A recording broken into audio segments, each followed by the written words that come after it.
My name is Ralph Stubers. I was born in November 5th, 1946, to my parents, Joe and Josephine Stubers. Uh, I was the fourth of six children, and I was the first one born in the hospital. And that was in the days when you spent 10 days in the hospital, and the total cost for my birth was $75. See, this was my grandfather's homestead. And this house was originally built in 1896, and at one time there was a store on. And he had the first store in Green Creek. He got all his stuff from Marshall Wells, from I think Chicago. He had ordered everything. He'd come by train to Kuski. Then he would go down the old tram road with the horse and wagons, pick up his freight and bring it back up here. Still have a ledger downstairs of I think it's 1898 or 1899 of all his charge accounts. And see, most people only paid once a year. And some of them charge accounts in there was up to $250, $300. And in 1900, that was a lot of money. Then he sold it to a guy by the name of Hoffman. Then they cut the store part off of the house and moved it down there, and they made a house out of it. So, and I think that was 1905, 1906, something like that. So this house got a little history. It's an old house. It's built in 1896 and remodeled a dozen times. My heating system is a 20 horsepower case steam engine that heats with hot water. I mean, people look at it and say, how does it work? Well, it works. It's just a little high maintenance. It's getting to be more work to keep it up because we mow a lot of grass. I mow about 2-3 acres for sure. And of course, I don't work out anymore, so I got more time to do it. It used to be a lot of work. Mom and Dad weren't what you call strict with us. I mean, we pretty well left us do what we wanted to do. But if you got in trouble, they'd say something. But never did ever really say, take your license away or anything like that. The advice my parents gave me, work, no matter what kind of work you do it and do it right. And that's all I can ask to find kids and grandkids. When they go out and do some work, do it right. I would always go with my dad. He, like if we lived up there, he'd come down here, I'd always go with him. I always tagged along. One time I was told not to go along and I hid in the trunk of the car. I got down here, he was kind of mad at me. But I was only probably maybe 10 at that time. But no, actually, I spent more time with my dad than anybody. And worked together all my life until he quit. And then when we remodeled this house in '83, he was, Dad would have been 75, I guess. Now, wait a minute. He was born in 1908. Yeah, he'd been 75 years old. And he'd just come down here, sit in a chair. I had a refrigerator here, had a bottle of whiskey in it. And he'd come, take a little nip, and go home. When I was milking cows, Mom would always have to be out there. She'd always come out and help me. She'd help clean up, feed the calves, and saved a lot of time. And then she'd always just sit there in a chair, and we did a lot of talking during those years. Spent a lot of time talking to her, and Dad. We always talked when we was working together. The school in Grand Creek was good. We only had 3 teachers in 8 grades. We had, at that time, when I was in the first grade, had Mrs. Van Bargen. Can't think of her first name. she taught first and second grade. And then Mrs. Beeler, she was from Ferdinand. She taught third, fourth, and fifth in one room. And then we had a nun that taught sixth, seventh, and eighth. And then, but see, at that time, then they also had some nuns that taught at the high school. But then, and it was, altogether different. It, like, in the sixth, seventh, and eighth, there was 3 rows of kids, or 3 rows of sixth grade, seventh grade, eighth grade. It was, so the teacher, had to be a little bit diversified. Had to be able to teach different stuff to different kids, different ages. But we all got by and we all passed. Well, there was a bus. Grand Creek High had a bus, and I rode the bus from, see, they lived up here where Doris lives. And then when I was in 8th grade, Dad let me drive to school. I was only 13, 14, whatever. Had to sit on a lunch bucket so I could see over the steering wheel. Had an old 49 Chevy Coupe. Well, I went to school in Grand Creek from till the 8th grade. And then they closed the high school down here, so then I went to St. Gertrude's Academy, and I graduated there in 1965. But, and then they continued to keep the grade school down here for a few years. But then the high school is when they consolidated all the high schools between Grand Creek, Cudaville, Ferdinand, and Cottonwood. Well, I was just a little bitty shaver. When I was a freshman, I was only 5'2". Then when I was a sophomore, I was 5'10", and when I was a junior, I was 6'1". And now I'm starting to go the other way. So, but I played basketball for 4 years in high school until, well, I blew my knee out when I was a senior, about halfway through the season. And so then after that, I kind of took up trap shooting. I could trap shoot with a cast on.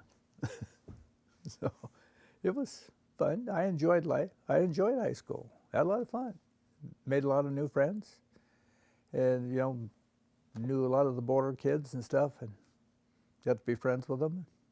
Well, my biggest friends were probably Jim Shoemaker, Terry Duman, Wayne Arnson, and I was good friends like with Delmer Gertner, most of the guys in my class.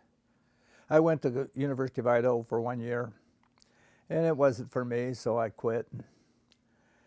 Come home and joined the National Guard, because I knew if I didn't join the National Guard, I'd get drafted. So then we got called up and had to go to Vietnam anyway. Well, we got shipped over in 1968. Well, we actually got activated, I think I'm pretty sure it was April. Then we spent 4 months, I think, in Fort Lewis. And then we all got shipped over to Vietnam, but we were never told where we were going.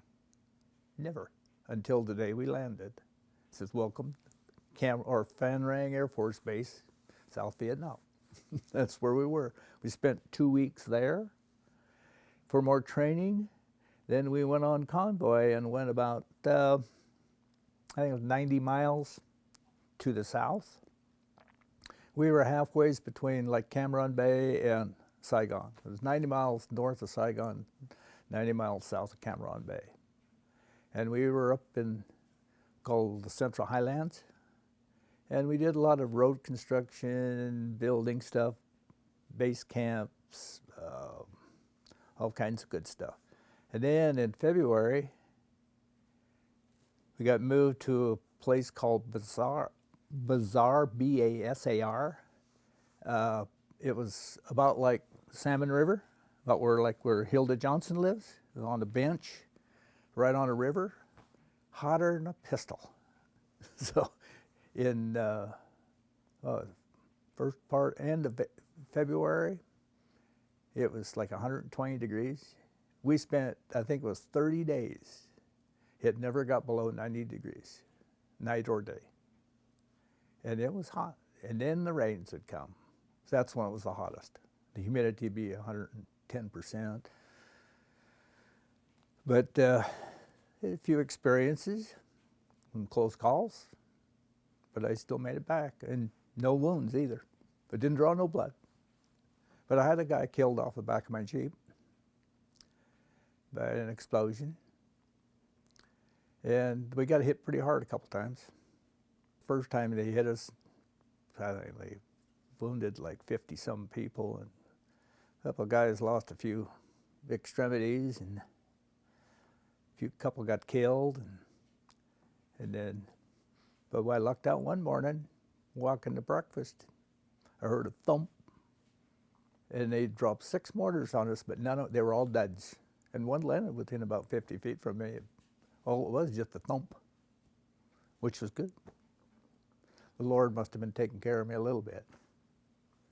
You take care of yourself first, and then worry about everybody else. And that's just the rule of life. You take care of yourself first. So we were offered early out.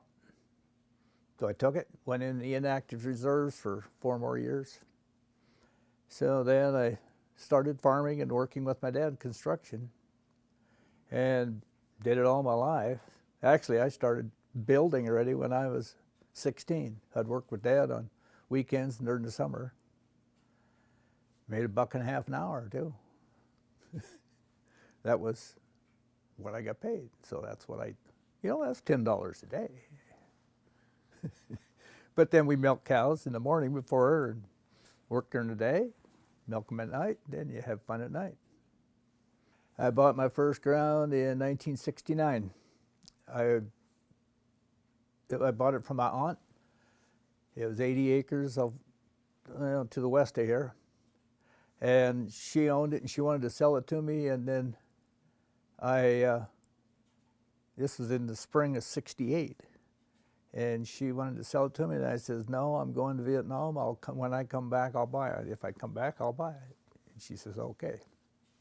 So about 2 weeks after I come back, I bought it, and I've had that ever since, so that's been quite a few years. Well, actually, I knew her when she was in high school. I was out of high school, but she was about a senior. And heck, I asked her out. She wouldn't go. I asked her 3 times. She said no, and I said, well, she can go out with me, and asking her out 3 times, I guess I'll quit. So then I went to Vietnam and come back, and then she graduated, went to school, and then after her sophomore year, just ran into Debbie on a Saturday night, and been going together ever since. That was in 1970, June of 1970. They closed the home ec department in Seattle U, and so then she transferred to the U of I in that fall. And then we continued dating, and then we got engaged that next August. According to what she told her mom and dad, we were going to Lewiston to buy some parts for the combine. Well, we were buying something else. So then we come home, we got engaged, and then we got married the next year in '72. It'll be 49 years in July, so.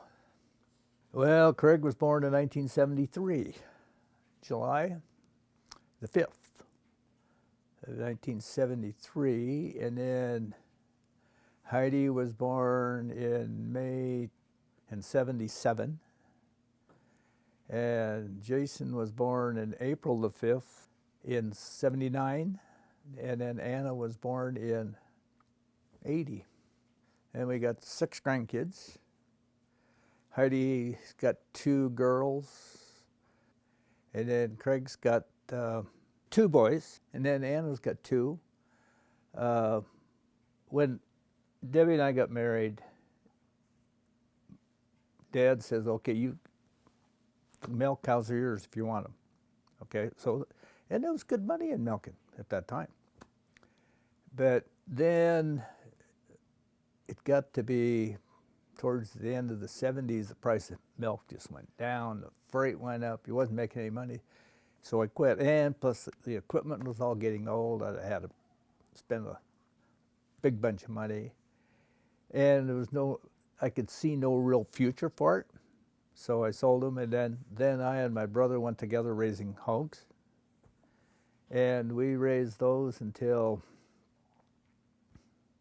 what was it, 90, I'm trying to think when Larry got sick. 98 maybe? Then we sold those and price went kaput. And then only in between time, after I'd sold the milk cows, I bought stock cows because I had pastures around, and I sold those when I went on Social Security when I was 66 years old. So that's been 8 years ago already, I guess. Yeah, and then, well, we had sheep for a while. Darn Jason, he signed up at the fair for the sheep project, the ewe project. So anyway, it's one of those, you get 3 ewes, and then you got to breed them. Then, how would that go? You had to bring back, you kept 1 ewe and all the lambs. No, then you had to turn back 2 ewes and 1 lamb back into the program. So then he got started, and so then we ended up, I bought some here, bought some there. I never did get any money out of it though, I don't think. I think Jason always got all that money. And one time we had about, I don't know, maybe 20 head. And he'd sell the 4-H lambs, and that was his money. Did hay, got to put up hay in Grainsville for, must have been 20 years. Put up about 100 acres of hay over there. And then I had my own hay ground here. And then I always farmed wheat and barley, some peas years ago. Tried canola a couple times, that didn't work. Well, it worked, but I didn't make any money. And we actually raised clover at one time, back in early 80s. We had about 100 acres of clover that we harvested and made some pretty good money. But then the clover market went kaput and couldn't even sell it. We sat on one crop for 3 years before we finally sold it. So but it did the ground a lot of good. Oh, one time it was about 700 acres, but now I farm about 400 acres is all. Something to keep me busy, just enough to keep me busy, keep me out of my wife's hair. Oh, Debbie and I, we've been on some good trips. We went to Ireland here a few years ago. Well, we took off at Dublin, and then we went north, went into Northern Ireland just for a day, and back out, and then we made the whole loop around, all the way around the west side, south side.